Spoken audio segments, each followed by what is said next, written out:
Hello so welcome to class. स्वागत है आपका क्लास में। देखिए क्वेश्चन क्या है। क्वेश्चन है if z equals to x plus iota y and x into y does not equal है जीरो के सेटिस्फाई द इक्वेशन। इक्वेशन को सेटिस्फाई कर रहा है क्या कि z square plus iota z bar does equal है जीरो के then the find the value of modulus of z square, यानी z स्क्वायर का आपको वैल्यू फाइंड करना है। तो देखिए क्या आपको दिख रखा है कि z square plus iota z बार इक्वल है जीरो की। ठीक है, तो देखिए जेड का कंजुगेट निकालना है। तो जेड का अगर कंजुगेट निकालना होता है तो क्या करते हैं, तो एक्स माइनस आई वाई होता है, यही कंजुगेट आएगा। तो कंजुगेट देखिए लगा दीजिए। ठीक है, तो जेड की वैल्यू देख रखा है, यानी एक्स प्लस आई वाई का होल स्क्वायर प्लस आई और कंजुगेट रखेंगे तो एक्स माइनस आई वाई इक्वल है जीरो की। ठीक है, यहाँ से स्क्वायर करेंगे तो क्या होगा, x square plus i y का होल स्क्वायर और plus two times of x y और आई साइड में रहेगा और प्लस देखिए इसका अंडर मल्टीप्लाई करेंगे क्या मिलेगा आपको, आई एक्स मिलेगा।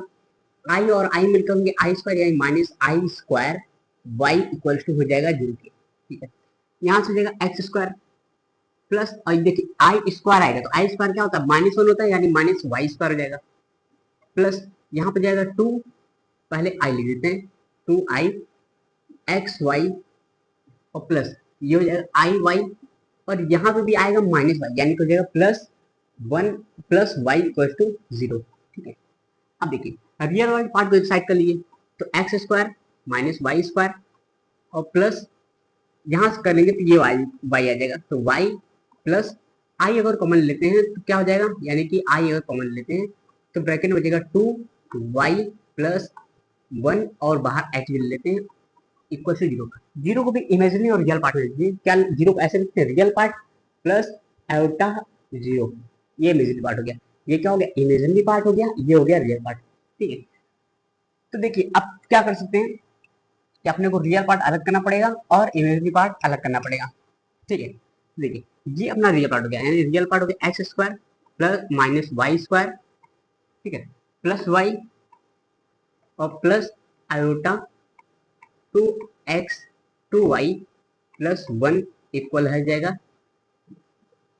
ये क्योंकि यहाँ पे आई है तो आई भी रखेंगे इक्वल हो जाएगा जीरो। ठीक है, इसको हम क्या लिखे थे, आयोटा जीरो लिखे थे। ठीक है, तो अब रियल पार्ट को रियल पार्ट के साथ कंपेयर कर लिए और इमेजिनरी पार्ट को इमेजिनरी पार्ट के साथ कंपेयर कर लिए।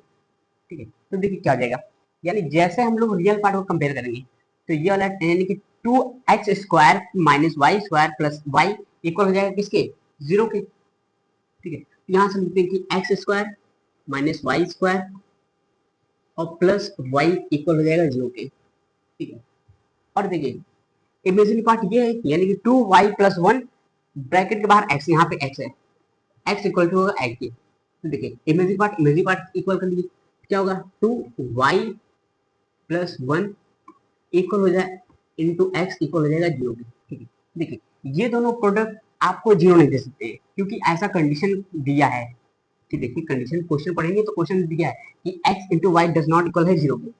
ठीक है, तो ये तो जीरो नहीं दे सकते, यानी कि ये पोर्शन जीरो होगा, इन दोनों का प्रोडक्ट जीरो नहीं हो सकता है, लेकिन सिंगल वैल्यू जीरो हो सकती है। तो इसके जीरो इक्वल्स टू जीरो कर देते हैं, यहाँ से y की वैल्यू आ जाएगी कितनी, आएगी minus one by two, y की वैल्यू कितनी आएगी माइनस वन बाई टू। अब देखिए y की वैल्यू निकाल लिए तो x वैल्यू निकालेंगे, इस इक्वेशन को कर देंगे, क्या होगा एक्स स्क्वायर माइनस वाई की जगह में रखेंगे one by to minus one by to का स्क्वायर और प्लस वन बाई टू और माइनस इधर है तो माइनस रखेंगे इक्वल टू जीरो। ठीक, यहाँ से हो जाएगा एक्स स्क्वायर, ठीक है, माइनस रहेगा ये हो जाएगा कितना, ये हो जाएगा वन बाई फोर और प्लस सॉरी माइनस हो जाएगा minus one by two equal to zero. ठीक है, बाकी सबको उधर लिए तो x इक्वल हो जाएगा एक्स स्क्वायर इक्वल हो जाएगा one by four plus one by two. अब यहाँ से x square equal to LCM लेके सॉल्व कर देंगे, कितना आएगा यानी कि three by four x square की वैल्यू आ गई। अब आपको फाइंड करना है modulus of z square, modulus of z square की वैल्यू पूछ रहा है। क्या होगा देखिए, मॉडुलस ऑफ जेड स्क्वायर की वैल्यू यहाँ से निकाल लेते हैं। तो जेड स्क्वायर का मॉडुलस, ये किसके बराबर होता है? ये होता है x square plus y square के बराबर होता है। तो यहाँ से वैल्यू लेते हैं, अपने को एक्स की वैल्यू पता है कितनी है, 3/4 प्लस वाई की वैल्यू भी पता है कितना, 1/2 माइनस 1/2, यानी कि इसका करेंगे तो 1/4 आएगा। इन दोनों को ऐड कर देंगे तो क्या होगा, 4/4 कट कर देंगे कितना आएगा, 1 आएगा। तो मॉडुलस ऑफ जेड स्क्वायर की वैल्यू आपको मिल